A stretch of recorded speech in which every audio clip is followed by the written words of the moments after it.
always from the very beginning, from the very, very inception of Alice Cooper was, there are so many rock heroes. We need a rock villain.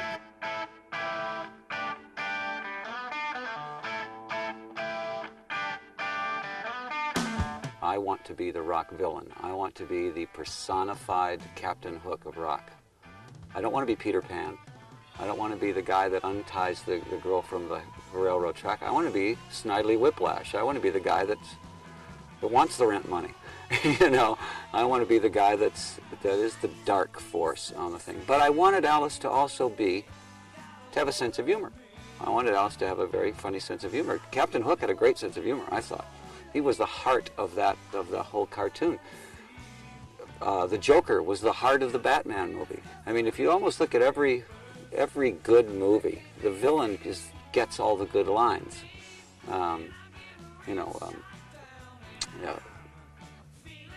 Anthony Hopkins, you know, when he had the muzzle on his face. I mean, it was just perfect. Hannibal Lecter was that movie. The whole movie was about him. So, I mean, to me, the villain, and I already had that villain face. I had the sallow and the long dark hair, so I already had this sort of like not hero face. I had much more of the villainous face, and I enjoyed playing the heavy. So why not make a character that is a real villain for rock and roll?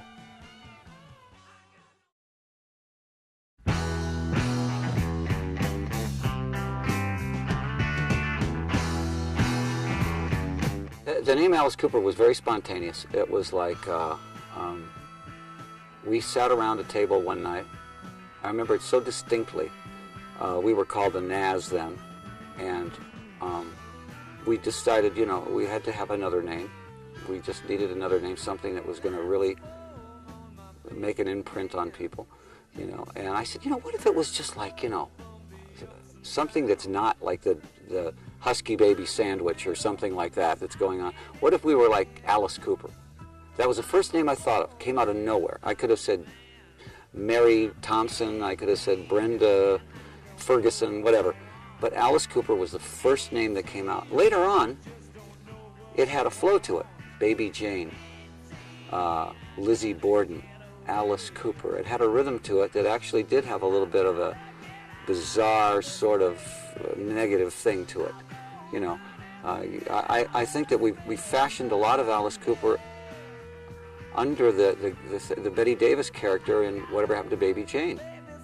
That makeup she wore, the smeared makeup, that's where I got that.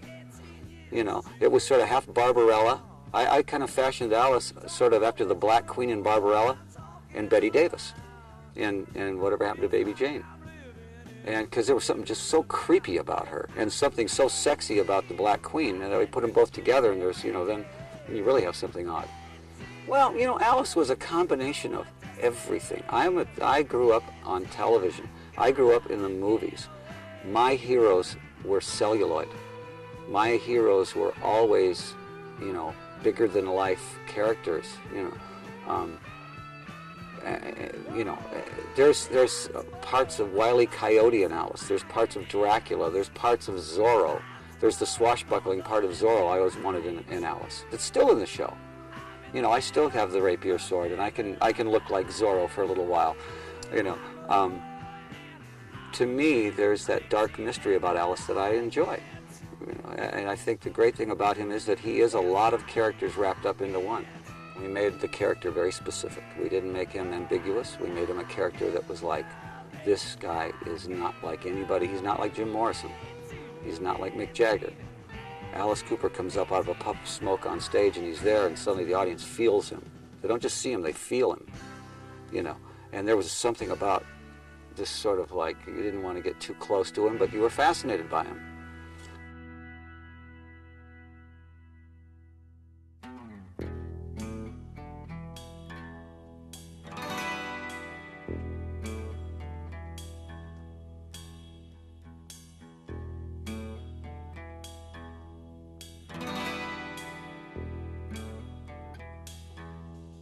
If I were going to do the Nightmare Show again,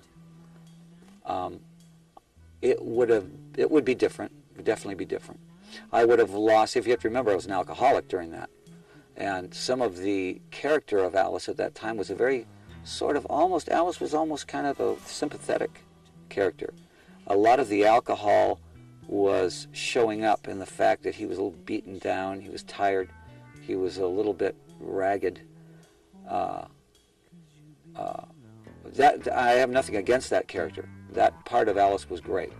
There was something about him that when he got hung at the end, you actually felt sorry for him, you know. But he always came back in his white top hat and tails, and you know, school's out. But I could see the alcohol involved in Alice. If I were going to do it now, it would be a lot crisper show. It'd be a lot slicker, which might not be as good, you know, but it would be different, and the vocals would be better. The musicians were great. I was probably the weak point when it came to the music of it, because I didn't really care about my singing at the time. I figured I wrote the song, I did the album, I sounded great on the album. I don't really have to sound that great on stage. You know, I didn't really care that much about it, about the vocals of it, but you know, that would change.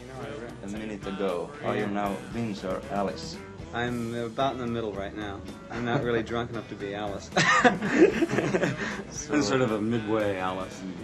So you have to be drunken when you're Alice. Yeah, you have to be drunk to put up with Alice. This show, halfway through it, people were dying. It was so hard getting in and out of these costumes, and there was no such thing as a break in the show.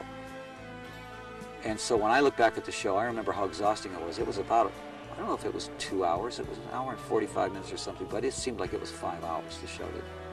It was very long, and I wasn't in very good shape at the time. You know, it just physically wasn't. I'm in better shape now than I was then, for sure, no doubt. But I mean, you have to remember also, we toured that thing for 2 years without a break. You know, we did one little stint with 65 cities in 72 days of doing that show every night. And I mean, by the end of that tour, I was dragging on the floor.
Oh, I'm so scared your little head will come off in my hand.